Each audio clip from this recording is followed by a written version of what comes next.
Bismillahirrahmanirrahim. Assalamualaikum warahmatullahi wabarakatuh. Teman-teman sekalian, mahasiswa program studi teknik sipil, pada hari ini kita akan memulai perkuliahan perdana kita tentang materi geologi teknik dan mekanika penyelidikan tanah 1.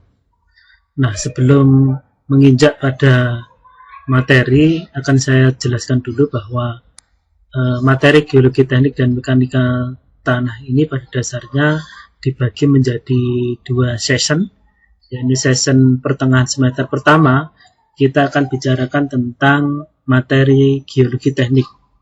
Kemudian session di pertengahan semester kedua kita akan bicarakan tentang mekanika tanah. Nah, sebelum menginjak kepada materi, akan saya jelaskan dulu mengenai apa itu geologi teknik. Pada dasarnya, geologi teknik itu adalah aplikasi geologi konstruksi dan pelaksanaan pembangunan serta pembelian hasil. Ini menurut American Geological Institute dalam artikel dan Farmer 1976. Nah, dalam hal ini kita teknik sipil mengapa harus belajar tentang geologi? Ya, karena seluruh bangunan-bangunan yang kita bangun secara struktur dan konstruksi oleh teknik sipil ini tidak terlepas dari kedudukannya di atas tanah.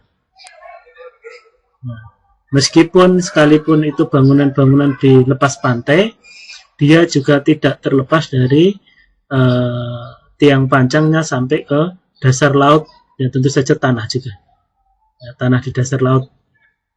Nah, kemudian di dalam permukaan tanah ada hal yang berkaitan, tentu adalah lembaran-lembaran lempeng bumi yang berkaitan dengan seluruh aspek bumi kita. Nah, oleh karena itu kita harus memahami dasar tentang mekanika teknik dan juga geologi teknik itu sendiri. Di dalam geologi teknik dan mekanika tanah akan belajar di dalamnya tentang mekanika tanah, pengenalan batuan, struktur teknik pondasi, dan juga pemakaian ilmu geologi untuk bidang teknik sipil oleh para ahli teknik sipil Inggris bernama William Smith pada 1839, dikenal sebagai Bapak Geologi Inggris. Nah, dengan pembuatan terowongan kereta api Inggris dan bendungan di Kanada dan di Indonesia kira-kira 50 tahun yang lalu, baru mulai ada kesadaran pentingnya geologi dalam pekerjaan-pekerjaan sipilnya.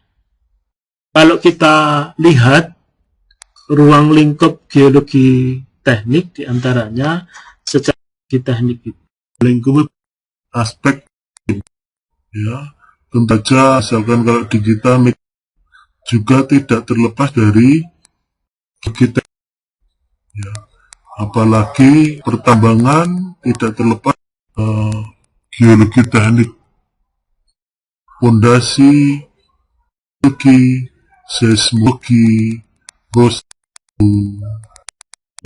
kemudian mekanika batuan.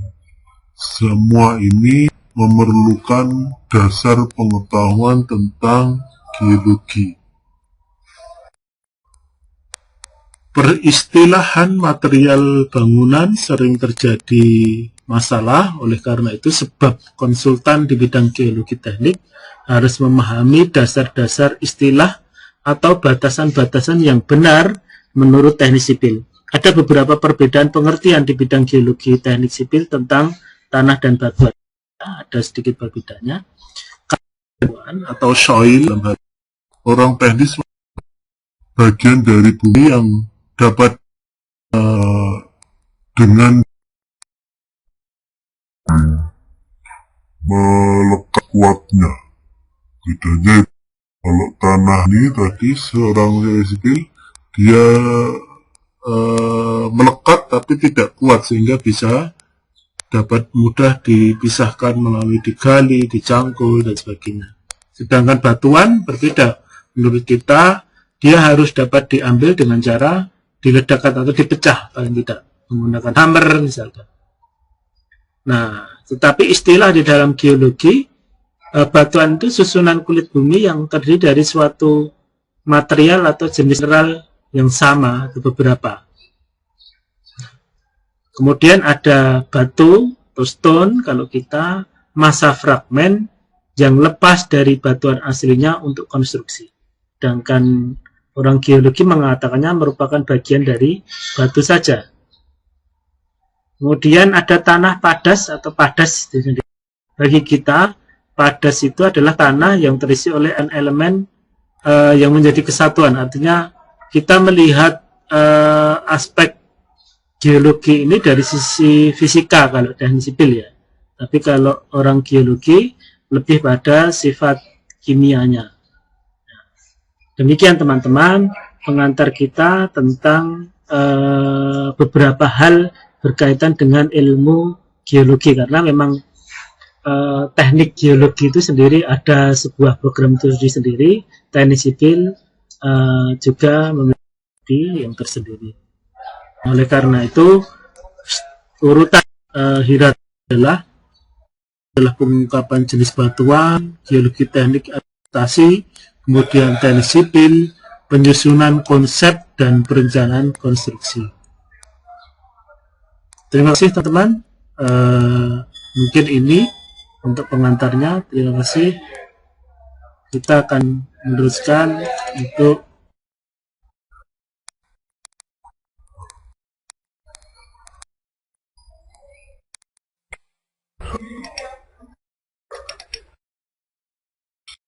bisa berdasarkan zat kimia dan analisa komposisi berdasarkan sifat fisika. Kalau kita mungkin akan melihat pada sifat fisika ya, karena teknik sipil sangat berhubungan erat dengan sifat-sifat yang berkaitan dengan fisika. Baik, kita lihat sebetulnya kalau kita lihat bumi kita ini adalah seperti ini. Ya, dari sebelah kanan kita lihat komposisinya berdasarkan sifat fisika, sedangkan dari sebelah kiri kita lihat komposisinya berdasarkan sifat kimia. Ya. Kita akan lihat dari sisi sifat kimianya dulu. Bumi kita ini kalau dari sisi sifat kurang lebih seperti ini, ada beberapa lapisan.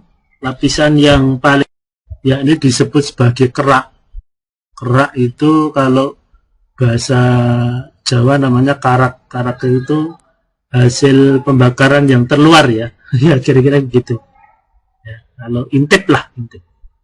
Ya, kenapa kok disebut intip? Karena memang menurut para ahli bahwa bumi kita ini dulu hasil dari sebuah ledakan yang panas kemudian teroksidasi dengan udara sehingga menjadi dingin.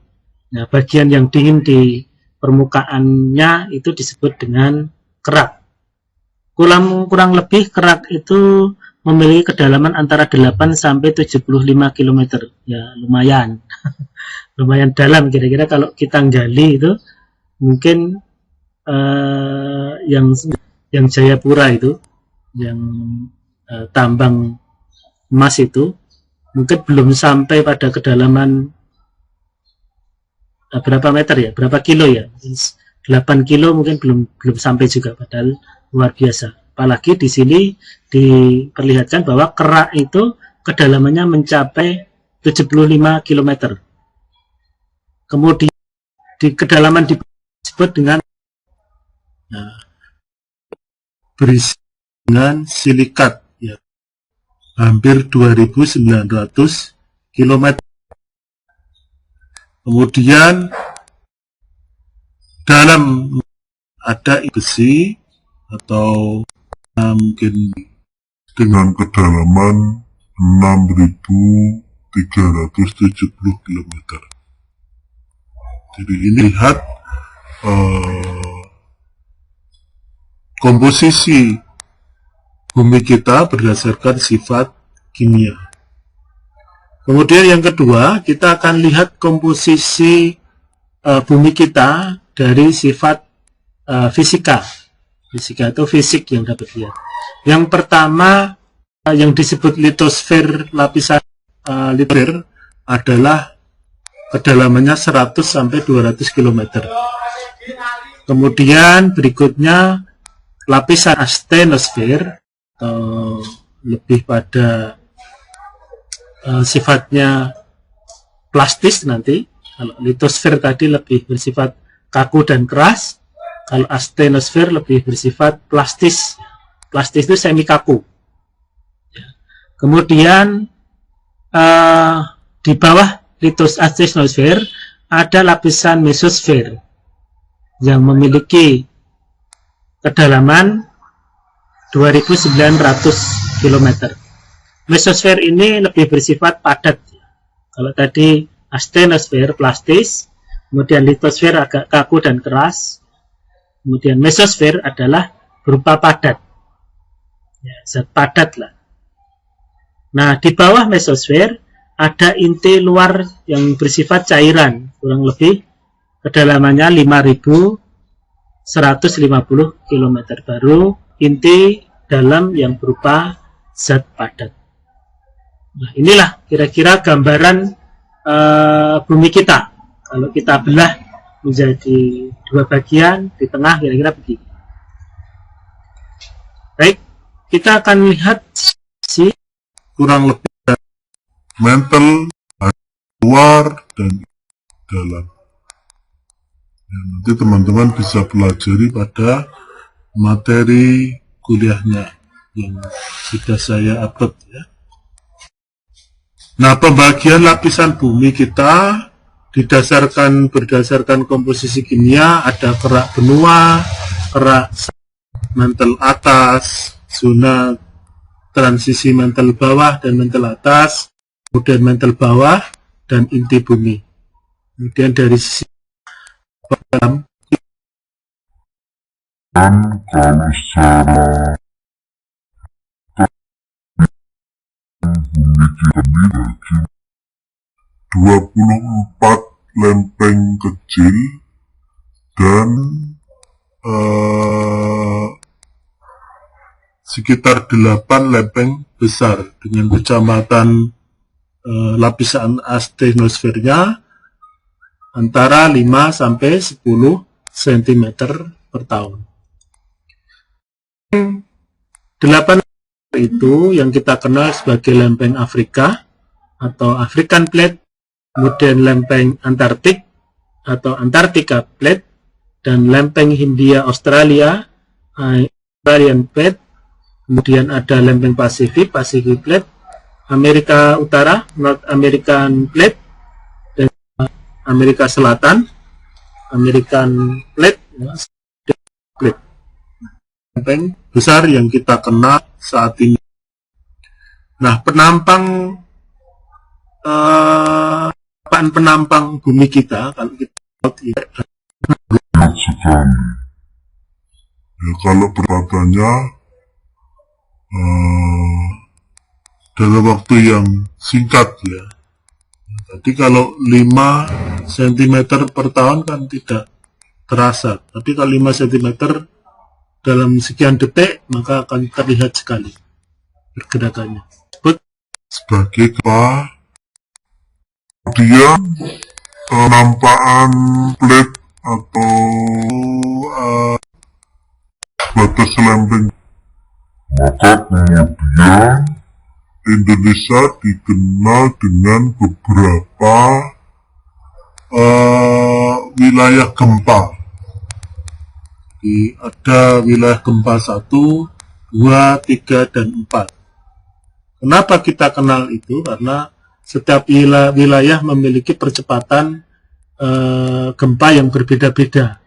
Maka kemudian analisa struktur terhadap bangunannya pun berbeda-beda. Ketika sebuah bangunan dibangun di Jawa dengan di Kalimantan tentu berbeda karena wilayah gempanya juga berbeda. Inilah kenapa kita mempelajari geologi sebagai das kita. Kemudian dari lempeng-lempeng itu ada beberapa hal yang sifatnya induksi maupun deduksi terhadap sebuah pergerakan lempeng. Ada intracontinental hotspot, ada center intercontinental, kemudian ada magmatic, kemudian ada content collision, kemudian aborted, kemudian ocean rise, ada island arch, kemudian ada pulse, collision volcanic, ya, menyebabkan salah satu gunung erupsi adalah pergerakan mantle atau kerak tadi. Demikian teman-teman, saya kira perkuliahan pengantar tentang geologi hari ini. Terima kasih atas perhatiannya. Wabillahi taufiq. Wassalamualaikum warahmatullahi wabarakatuh.